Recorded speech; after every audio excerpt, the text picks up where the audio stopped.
So hopefully you've already watched the position video that describes all the different positions. This video is going to be looking at defense, and it's going to be going through all the different assignments and the calls that we have for the defense. So it might be a little bit longer video, but we have a really easy defense this year that'll let everybody run fast and quick and allow us to make tackles. So all you got to do is think about your assignment on each play and react and run fast and tackle. So let's start out with how everybody lines up. So the defense here is these blue triangles, and so N stands for the nose guard. He's going to line up.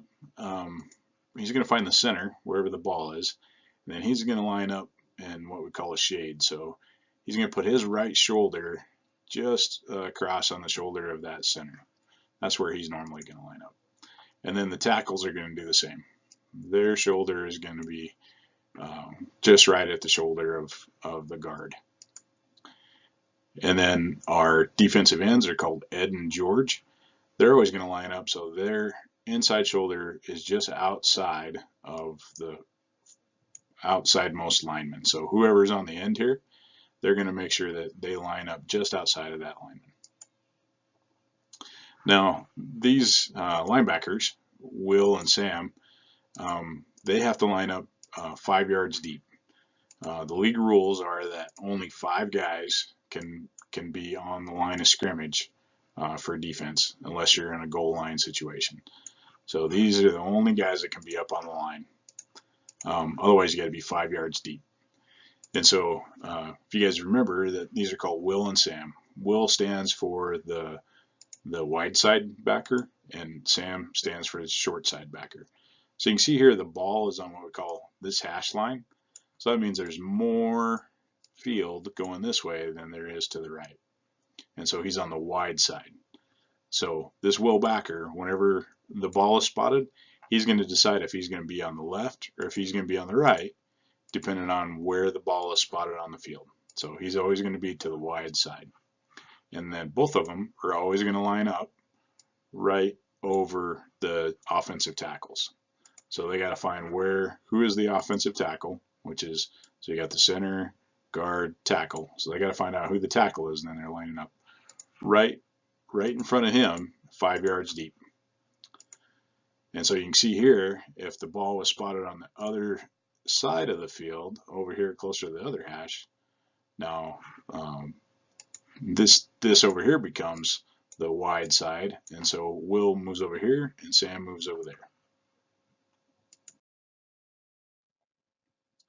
Now Fred, he's our free safety. He lines up deeper than anybody because his job is to make sure nobody gets past him. He's their last line of defense, so he lines up 10 yards deep. So Will and Sam were about 5 yards deep, and then Fred lines up 10 yards deep right in front of the ball. He can cheat from side to side, either left or right, if the play looks like it might go one way or the other. Now the cornerbacks, Carl and Bob, they're going to be looking for wide receivers first. So you can see in this case, there's a wide receiver over here on the left, and so Carl, who is on the left, lines up just to the inside of that receiver. And if there is a receiver on the field, the player can be 3 yards deep instead of the 5. So he can't be on the line, but he can be 3 yards deep. And so he's right at 3 yards deep and on the inside of that wide receiver. If there isn't any wide receiver, then the cornerbacks line up right over the top of the tight end, and they have to be 5 yards deep. So here's the tight end, and he's back here 5 yards deep, right back here with Sam and Will. He's right over the top of the tight end. Now the monster back, his job is basically to figure out where the strong side of the offense is. That means which side has more players on it. Now the coach can probably help you out with that, but you can see in this case, if we used to split the sides right down the ball, this side, the left-hand side has more players because of this wide receiver out here, right? So there's always 11 players on the football team, and you can see that there's 3, 4, and over here there's 3 on this side. So whichever side has more players is where that monster is going to line up. And he's going to line up 5 yards deep, and he's going to be outside the most outside backer. So in this case, he's just outside the will. Now, what is everybody going to do? Well, the front linemen are going to take all their the gaps that they're lined up in. So the nose is going to take this A gap, this tackle is taking this A gap, this defensive tackle is taking this B gap. Now the ends have what's called contain. So this is one of the most important jobs in defense. Contain means that you don't let anybody with the ball get outside you, because if they get outside you, they can run to the sideline and get some yards. So contain means nobody gets outside you. So where their aiming point is they want to get around whoever this end lineman is, and they're shooting for about 2 yards deeper than the furthest back. So wherever the furthest running back is on offense, they're trying to aim for about 2 yards deeper. And that way, whenever one of these guys are getting the ball and they're running around this way, they're likely to run into the defensive end. So we want to aim for 2 yards deeper than the deepest back. Now, linebackers usually are kind of watching the ball and seeing if it's a pass or a run and trying to figure out what hole to go into. Now, these guys can do that as well, but starting out, we're going to be pretty much rush blitzing every play. So these guys are responsible for the gap just outside of the tackles. So you can see this case on Will. Dan's going through this B gap here, so Will's taking the next gap just outside of him. And in this case, Tom is taking this A gap, so Sam is taking the B gap just outside of that tackle. So that's their responsibility. And then on the cornerbacks, in this case like Bob, he doesn't have a wide receiver, so he's going to come up here and stalk this tight end, make sure the tight end's not going out for a pass. If he does go out for a pass, Bob will follow along with him.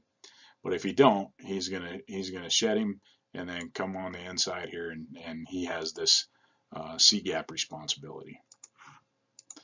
Now, if the wide receiver's or the cornerback like Carl over here is lined up with that wide receiver, he's going to play man coverage, which just means he's going to run wherever that wide receiver does, and he's going to stay in between the quarterback and that wide receiver and get the interception if they throw it to him. The monster back is playing run, and he's always going to be rushing. So he's picking that nearest hole. He's watching where those balls going, picking that nearest gap and getting through it. And then lastly, Fred's hanging out back here, and he plays pass coverage every play until he sees the back actually cross the line of scrimmage. So he can be moving to the left or moving to the right as he sees the play moving and kind of get in position, but he needs to kind of hang out back here and make sure that there's no passes, because he can't let anybody go past him. In this case, he's cheating to the left a little bit there. Now, what happens if we have this wide receiver is no longer here and he goes back into a strong eye? Well, you can see that the cornerback now, he moved because he needs to be in line with his tight end. So you can see Bob was still in the tight end. The monster's still on the left because if we split this down the middle again, you can see that this player here still keeps this to the strong side. So the monster's still over here on the left. But here's the positions. You can see that everybody still has their own rules. The line is where they're normally at. The Will and the Sam are filling their holes, and now the monster's just coming around here on the end.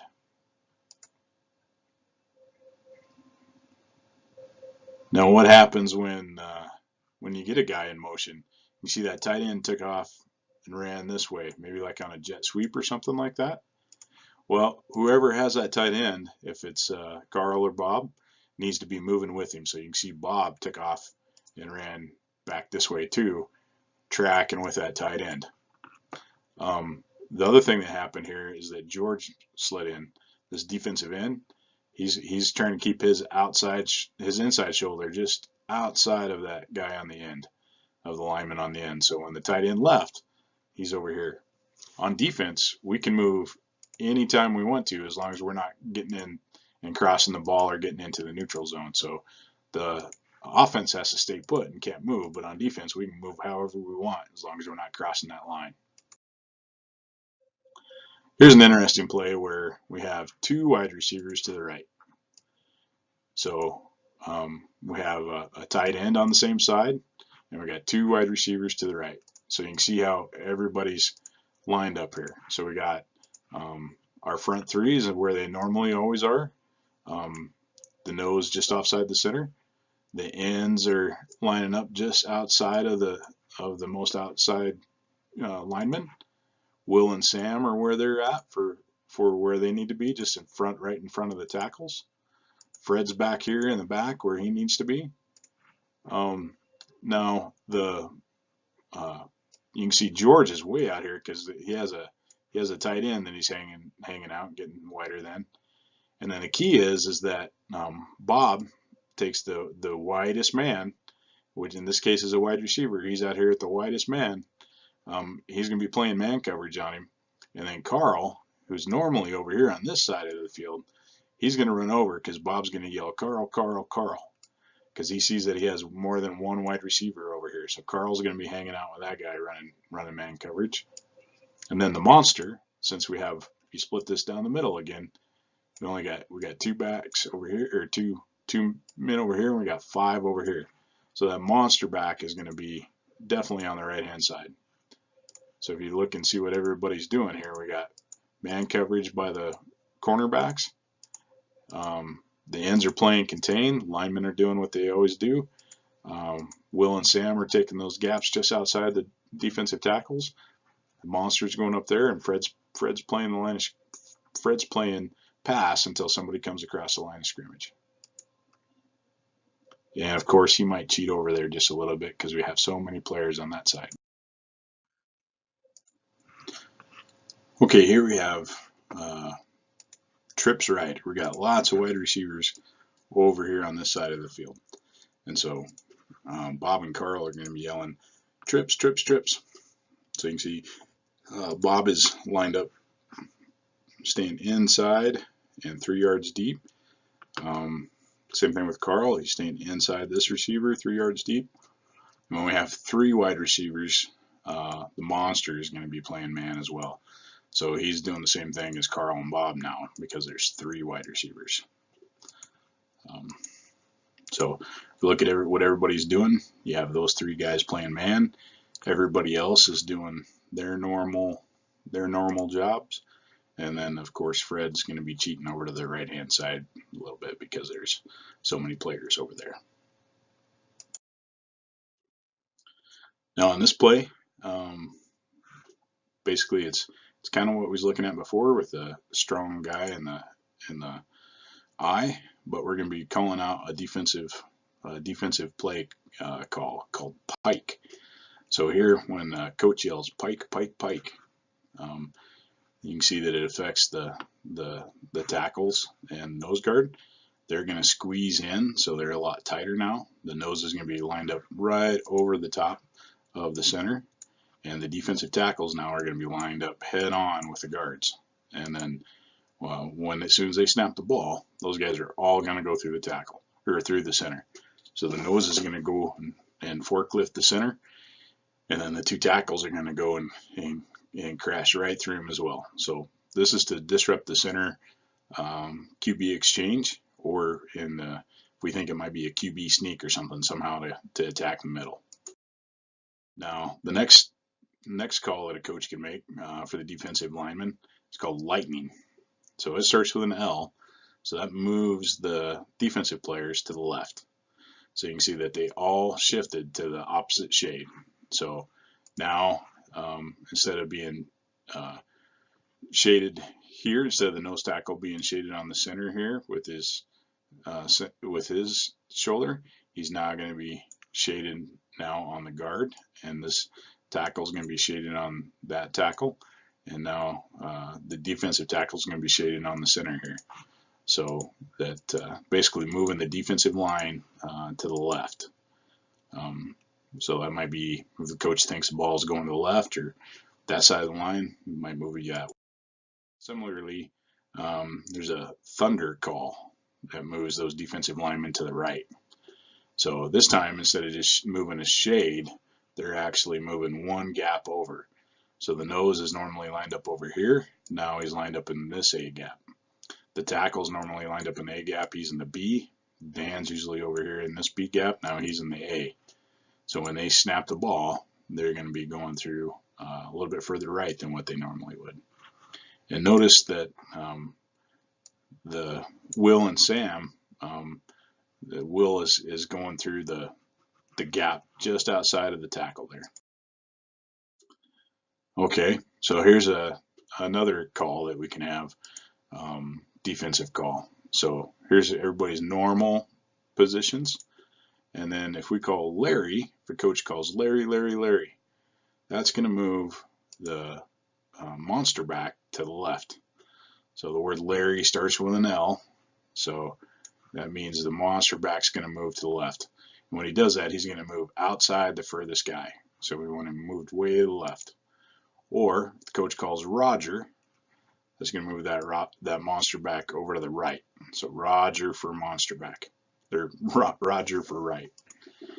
And then lastly, if he calls out Mikey, that sends M for middle. So the monster back's going to be right in the middle of the field, lined up right over the top of the center. Now another call could be cloud. So normally the Will and Sam backers are rushing through the line playing run like this. But if for some reason the coach thinks that it could be a pass play, he could call cloud. And so what that means is that these backers are just going to hang out back here and be watching for pass. So they can now they're not rushing the line. They're going to be playing pass until they see a running back cross the line of scrimmage with the football. So we look at what everybody else is doing. They still have all their same assignments. But when it's cloud, Will and Sam are hanging out back there waiting for pass. Now this is called fight. So if coach yells fight, that means Fred is no longer playing pass. He's going to run up and he's going to be going through the middle. So on fight call, Fred's blitzing right through the middle. Everybody else has their same assignments. So the fight call only affects Fred. Now here is where we can combo some stuff. This is where a coach might call cloud, fight, thunder. So he'd yell cloud, cloud, cloud, fight, fight, fight, thunder, thunder, thunder. And so that means that the cloud means that the Will and Sam are playing pass, and fight means Fred's coming up and blitzing through the middle, and thunder means that the defensive line is moving to the right. And so you can see here, this is what's called a cover two formation with Will and Sam playing pass. We can mix calls in cloud, cloud, cloud, fight, fight, fight, thunder, thunder, thunder. And only if you hear one of your calls do you change what you normally would be doing. Now, if you watch the offensive video, you can see that this formation here is what we would call our trig formation. Other people call it pistol diamond, but this is what we're calling trig.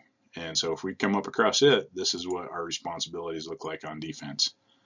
You can see the monster, there is no wide receiver, so both the cornerbacks are lined up right on the tight ends and the right end.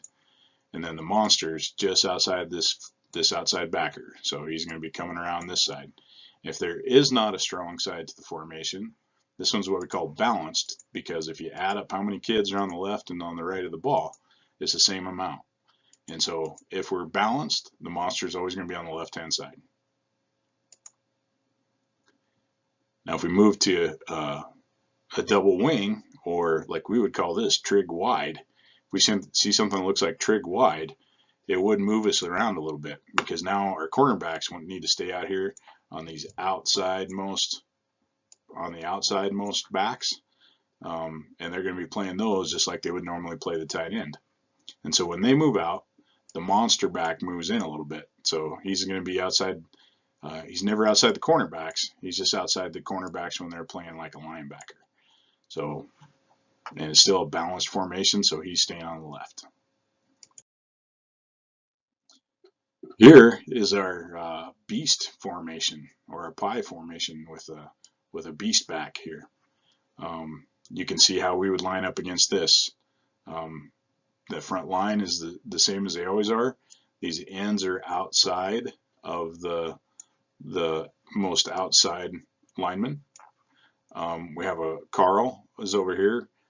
He's kind of watching the outside most back. So he's playing him like he would normally the tight end, lined up just over the top of him. Will is playing just outside the tackle. Sam's playing right up on the tackle like they always do. The monster back is going to be on the left-hand side because there's more players over here, and he's going to be just outside the outside linebacker, which is the Will in this case. So we look and see what everybody's doing. Fred's going to cheat over to the left. Everybody else has their normal assignments. It looks like we have all the gaps covered right here. Now, if somebody plays like a worm on us, like this beast worm, like we have in our playbook, this is kind of an extreme formation. You can see how we would normally line up to it. Using all the same rules. Everybody's in their spots. The ends are just outside the furthest guy on the line here, right? Playing contain, defensive lines in the spots that they always are in. The Will and Sam are where they are always at, right in front of the tackles. Fred's back here playing pass. Now we'd be calling. There's more than one receiver out here now, right? So Carl's lining up on the outside most. He'd be yelling Bob, Bob, Bob. So Bob would come over and get that guy. And then the monster would be outside of the Will backer there because he's the most outside linebacker. And so if we look at what we normally be, it's just normal requirements, normal responsibilities. Fred, we're showing him cheating over to the left a little bit here. And something coach could call to maybe make it a little bit more even to that side or take even more out is he could call lightning to shift the defensive line over to the left. And maybe he'd call Larry as well to move that monster back out to the outside on the left. So he could call out lightning, Larry, and move the monster back over to the left and kick that defensive line over to the left a little bit as well. So then we'd have a lot more players over on the left-hand side be able to account for those extra guys in the worm formation. Now this might make us a lot more might allow him to run a counter or something on us here and get a bunch of yards that way though.